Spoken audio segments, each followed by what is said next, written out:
Hey everybody, Tim Miller from the Bulwark. Make sure to subscribe to the feed. JD Vance was out on Fox News Sunday this morning. I wanted to highlight one clip from it because over the course of the day here on Sunday, it has created some consternation in MAGA world. JD's had some tomatoes thrown at him from some of the biggest MAGA Twitter accounts related to his comments about how they're going to decide whether or not to pardon people that were imprisoned for their role in the insurrection on January 6th. So it's a short clip. Let's just go ahead and watch this exchange, and then there's much to analyze on the other side. January 6th pardons, President Trump says there's a process. Where is the line drawn on who will and wouldn't be considered for a pardon? I think it's very simple. Look, if you protested peacefully on January the 6th and you've had Merrick Garland's Department of Justice treat you like a gang member, you should be pardoned. If you committed violence on that day, obviously you shouldn't be pardoned. And there's a little bit of a gray area there, but we're very much committed to seeing the equal administration of law. And there are a lot of people, we think, in the wake of January the 6th who were prosecuted unfairly. We need to rectify that. All right, before we get into kind of the politics of all this and what the fallout was, I just like the gangs. Like, what do you even, there's a little bit of a dog whistle there. You know, it's like these guys are being treated like they're in gangs. It's like, what? Like, what? I don't really even understand the point you're trying to make, except to say that these aren't bad criminals, like the black gangsters, or like the Mexican gangsters, I guess, is what you're trying to say. You didn't hear that from him. You don't hear that from JD Vance, for example, from anybody that is doing looting right now in California. Horrible. Those people should be held to account. You aren't like, oh, well, we're going to let those guys off. They're not like gangsters. And this is just all trying to reposition, the MAGA, the red-hatted Americans as good, as not like those bad criminals. We don't have to treat them like the bad criminals. So, that was something that jumped out at me. But you won't be surprised to learn that the Trump supporters weren't mad about that. They were mad that JD was sort of backtracking on the blanket pardon that Donald Trump has been promising the people that have been jailed for their role on January 6th. Now, Trump always kind of dances around this question. We've done several videos about this here, kind of looking at his answers about whether, like, the people that attacked cops are going to get pardoned, whether the Blue Lives Matter party is going to pardon, people that were, in at least the case of Officer Brian Sicknick, played some role in his death, the death of a police officer, the attack. We've had. I've had Sergeant Gannell on here and Michael Fanone and all these guys that suffered real injuries. Are the people that perpetrated those crimes going to be pardoned? JD kind of implies here that they might not be. So that'll be something that's interesting to watch, that only the so-called peaceful protesters will get the pardon treatment from the Trump Justice Department. So online, you had several people pushing back on this. Julie Kelly, who has been a long time kind of MAGA provocateur, online shirts for American Greatness, a MAGA blog, was pushing that there's nothing except for a blanket pardon for everyone involved that should be acceptable to MAGA voters. JD himself responded to an account. It's pretty weird that you got the incoming vice president-elect responding to random accounts like Hoge Twins, the Hoge Twins. I'm looking at their account here. I guess they sell some merch. I got to tell you, I'm pretty deep in this world. I know a lot of these guys. I don't know the Hoge Twins, but they got a lot of followers. So there you go.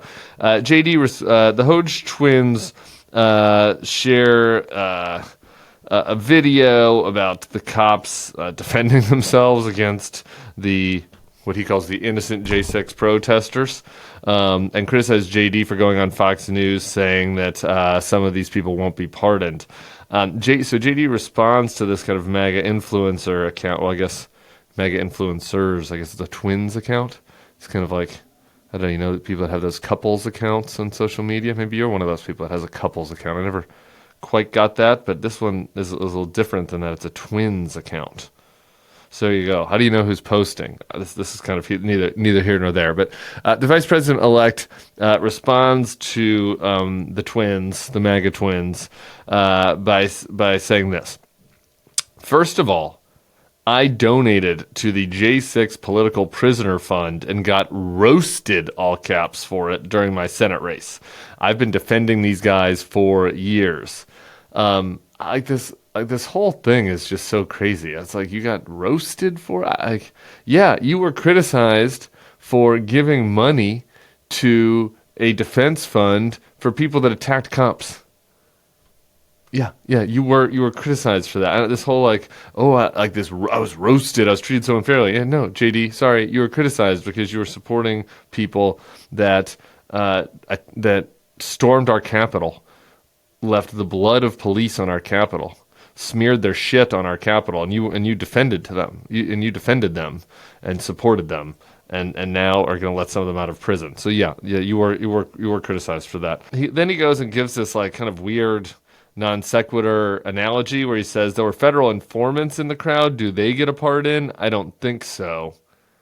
I don't even know if they're people that were doing work on behalf of our federal agencies wouldn't need a pardon because they were doing their job.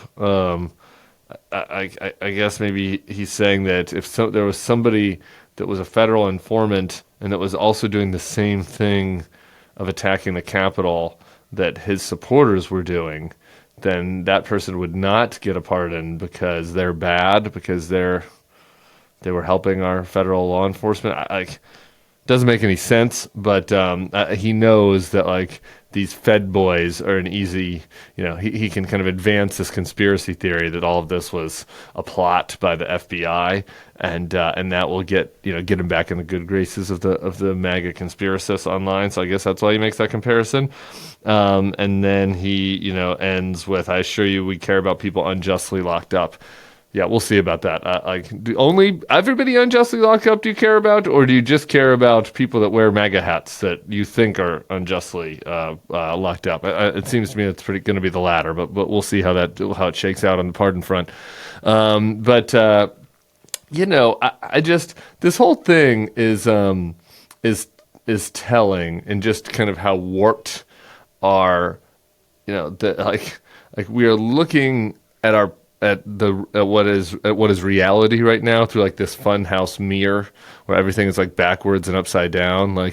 Rather than the incoming president and vice president, rather than being worried about the political fallout from pardoning people that bloodied the Capitol Police, they're worried about what the Hoge twins and the American greatness bloggers are saying about them online, and they want to make sure that they do whatever it is to keep those people happy, including pardoning people that attacked cops.